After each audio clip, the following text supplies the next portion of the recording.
अब आगे बढ़ते हैं, अगले उस पे आते हैं। Circumstance does not make the man, it reveals him to himself. मतलब हमारी लाइफ में जो भी सर्कमस्टेंसेस होते हैं, चैलेंजेस होते हैं, प्रॉब्लम्स होती हैं, या कुछ ऐसी सिचुएशंस होती हैं जहां पर जाकर के ऐसा लगता है कि मैं तो फंस गया हूं पूरी तरह से, अब शायद मैं यहां से कभी बाहर ही नहीं निकल पाऊंगा। होता है ना ऐसा? एक ही सिचुएशन में दो लोग जाते हैं, एक पूरी तरह से फंस जाता है, अंदर से टूट जाता है और दोबारा से कभी खड़ा नहीं हो पाता है, और पूरी जिंदगी बस वही राग अलापता रहता है कि मेरे साथ में वो जो हुआ उसकी वजह से आज मेरी हालत है, वो ना हुआ होता तो पता नहीं आज मेरी लाइफ कितनी बढ़िया होती। दूसरी तरफ से एक और आदमी है जो उसी सिचुएशन में गया या उससे भी बुरी सिचुएशन में गया, लेकिन जब वो सिचुएशन से बाहर आया कुछ दिन बाद या कुछ हफ्ते बाद या कुछ महीने बाद, वो उससे लाख गुना बेटर बनकर के बाहर आया जैसा वो पहले से था। तो ये क्या हुआ? क्या फर्क था दोनों में?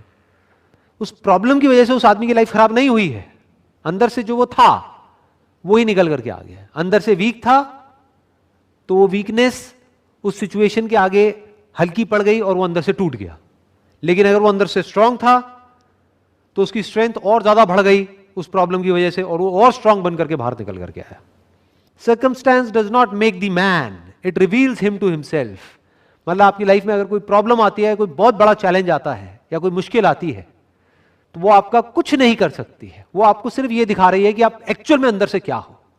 मतलब करना क्या है, जब टाइम अच्छा चल रहा हो लाइफ में तो अच्छे थॉट्स को अपने अंदर प्लांट करना है। ध्यान से समझना ये बात। अच्छे थॉट्स को अपने अंदर प्लांट कब करना है? जब लाइफ अच्छी चल रही है, ना कि बुरी चल रही है।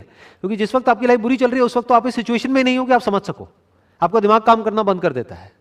उस वक्त तो फैसले का वक्त होता है कि प्रॉब्लम आ गई है, अब यहीं कहीं फैसला होगा, या तो ये प्रॉब्लम तुझे तोड़ेगी या तू प्रॉब्लम को तोड़ेगा। कोई लड़ाई है बहुत बड़ी तो उस वक्त अपने आप को तैयार नहीं किया जाता जिस वक्त आपको लड़ना है, उससे कई साल पहले से तैयारी शुरू हो जाती है, तब जाकर के उस प्रॉब्लम में आप लड़ पाते हो। आगे बढ़ते हैं। Men do not attract that which they want, but that which they are. Law of attraction की लोग बात तो करते हैं लेकिन बहुत ही कम लोग उसको डीपली समझ पाते हैं। हम वो अट्रैक्ट नहीं करते हैं अपनी लाइफ में जो हम चाहते हैं। चाहता तो हर आदमी बहुत कुछ है, और नहीं चाहता है। किसी से भी जाकर के पूछ लो, भैया आप क्या क्या चाहते हो? मैं ये चाहता हूं, मैं वो चाहता हूं, मैं वो चाहता हूं, वो चाहता हूं। हर आदमी चाहता है कि उसको सब कुछ मिल जाए, लेकिन उसको वो नहीं मिलता है जो वो चाहता है, उसको वो मिलता है जो वो होता है। बहुत जरूरी है इसको समझना। कोई बंदा है, मान लो बैट्समैन है, क्रिकेट की बात करते हैं, उसने बहुत प्रैक्टिस कर रखी है अपनी बैटिंग के ऊपर, तो उसको क्या मिलेगा? जब एक्चुअल मैच होगा तो उसको क्या मिलेगा? अगर अंदर से वो तगड़ा बैट्समैन है, उसने प्रैक्टिस कर रखी है, तो आज नहीं तो कल उसको रिजल्ट मिलेगा, यानी सेंचुरी मिलेगी। दूसरी तरफ से एक बंदा है, वो चाहता बहुत कुछ है लेकिन अंदर से वो बेकार है, तो उसको क्या मिलेगा? मान लो उसकी अप्रोच भी है, उसके कनेक्शंस भी हैं, तो क्या उसको सक्सेस मिल जाएगी लॉन्ग टर्म में? गलती से अगर अंदर चला भी गया तो 1 मैच, 2 मैच, 3 मैच उसके बाद में बाहर आ जाएगा। तो किसको क्या मिला? वो नहीं जो उसने चाहा, वो जो वो है का मतलब क्या? अंदर से कितना दम है। तो लाइफ जब आपके आगे चैलेंजेस थ्रो करेगी तो आपको वो नहीं मिलेगा जो आप चाहोगे, क्योंकि उस वक्त हर कोई क्या चाहेगा कि जल्दी से ये जो प्रॉब्लम है ना वो खत्म हो जाए, मेरी लाइफ में ये सिचुएशन बदल जाए। मेरी जो हेल्थ है ना, मान लो हेल्थ के लेवल पे कोई बहुत बड़ी प्रॉब्लम आ गई, तो हर बंदा क्या चाहेगा उस वक्त? कि मेरी हेल्थ की प्रॉब्लम चली जाए और मैं जल्दी से ठीक हो जाऊं। लेकिन जो चाहता है वो नहीं मिलेगा उसको वो मिलेगा जो वो अंदर से है। यानी अगर कभी उसने अपनी थिंकिंग पे काम ही नहीं किया है, और ये जो माइंड है जिसकी गार्डन की अभी हमने बात करी, वो ऐसा गार्डन है जहां पर कांटे वाली घास है, तो वो और डर जाएगा। जैसी कोई बीमारी आएगी वो और डर जाएगा, जितना डरेगा बीमारी और बढ़ जाएगी, जितनी बढ़ जाएगी और उसके साथ में बीमारियां जुड़ जाएंगी, जितनी जुड़ जाएंगी वो और डरेगा, तो ये साइकिल बन जाएगी, तो वो नीचे गिरता चला जाएगा।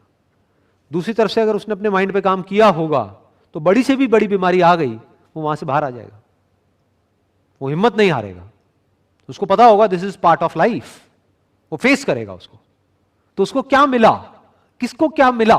एक तरफ से एक बंदा टूट गया बीमारी की वजह से, एक तरफ से दूसरा बंदा उस बीमारी से बाहर आ गया, मान लो 1 महीने बाद, 2 महीने बाद, 3 महीने बाद।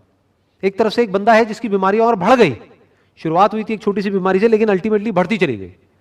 दूसरी तरफ से एक बंदा है जिसकी शुरुआत हुई थी एक बड़ी बीमारी से लेकिन धीरे धीरे वो बीमारी जड़ से खत्म हो गई। फर्क क्या है दोनों में? थिंकिंग का फर्क है और क्या फर्क है? आगे बढ़ते हैं। Not what he wishes and prays for does a man get, but what he justly earns. His wishes and prayers are only gratified and answered when they harmonise with his thoughts and actions.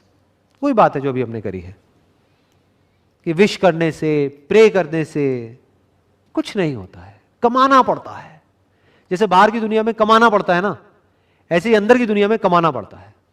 खुशी चाहिए जिंदगी में तो वो कोई छोटी चीज नहीं है, कमाना पड़ेगा। खुशी ऐसे ही नहीं मिल जाती है, पीस ऑफ माइंड ऐसे ही नहीं मिल जाता है जी, कमाना पड़ता है। उसके लिए पता नहीं कितना काम करना पड़ता है। अंदर एक ऑर्डर होना चाहिए। ज्यादातर लोगों की जो थिंकिंग है वहां पर अगर झांक करके हम अंदर देखेंगे तो डिसऑर्डर है। अजीब अजीब से थॉट्स आ रहे होते हैं जिनका आपस में एक दूसरे से कोई कनेक्शन नहीं होता है। बिल्कुल ऐसे ही जैसे गार्डन है जहां पर कुछ भी उग रहा है, चाहे वो चाहते हैं चाहे नहीं चाहते, कहीं भी कुछ भी उग रहा है।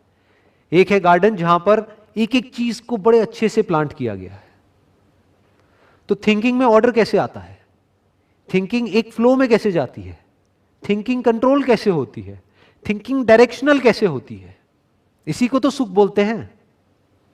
आगे बढ़ते हैं। Men are anxious to improve their circumstances, but they are unwilling to improve themselves. They therefore remain bound.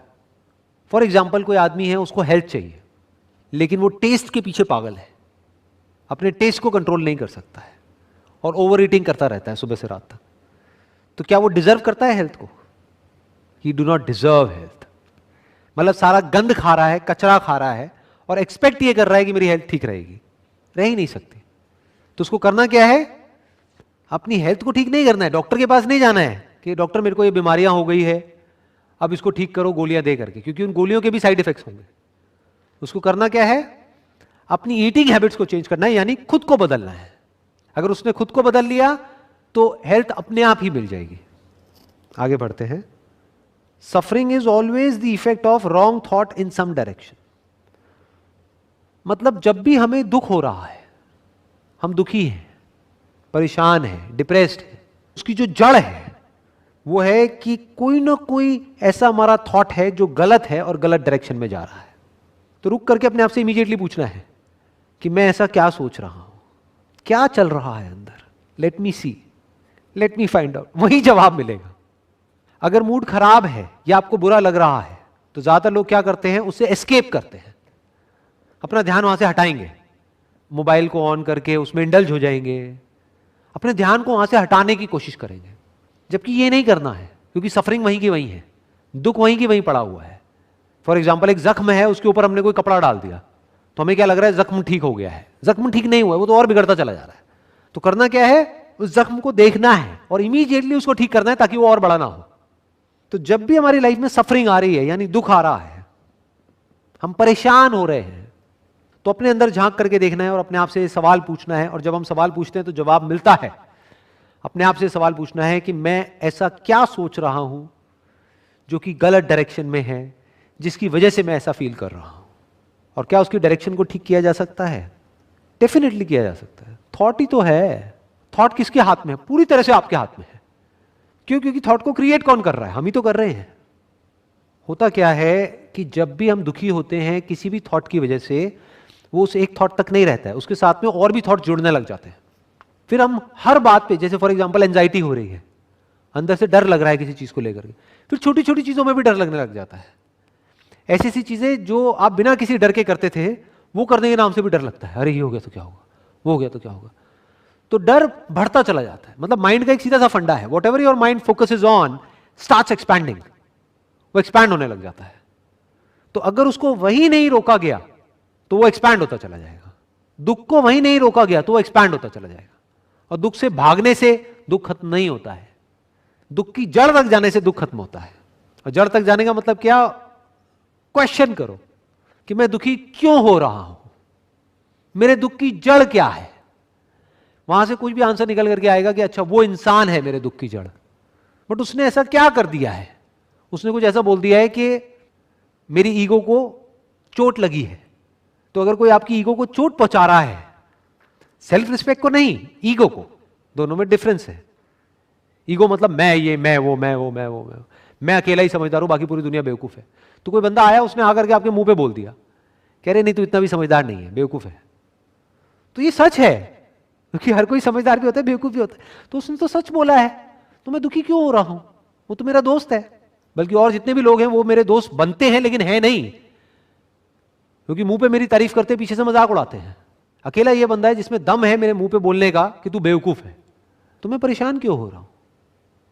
क्यों ना मैं उसकी बात को समझूं, और हो सकता है उसकी बात में दम हो तो उस बात पे एक्ट करूं और काम को खत्म करूं।